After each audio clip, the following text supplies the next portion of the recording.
ki khubor ka Batesi TV.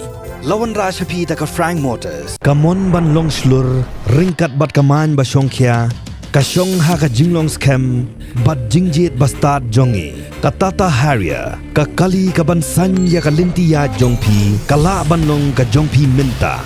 Book ya ka Tata Harrier ha Frank Motors, lat korngi, leni phone hau number hinyo not sausan ar, not hinyo kanda hinyo lai.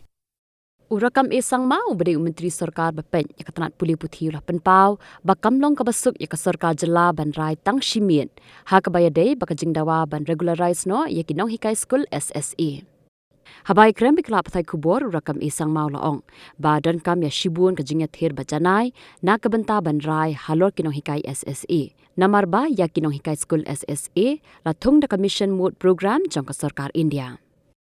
Issue that we can decide overnight. Lots of discussion, the debate, and will be required to decide. Because SSA is a mission mode program of the government of India, and also it's not appointed by the government also. It has been appointed by the SMC of the respective school.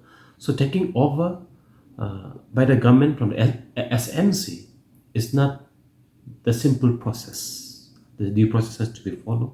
The qualification, all things, all that. But certainly government is finding the way, and we will let you know when the time comes.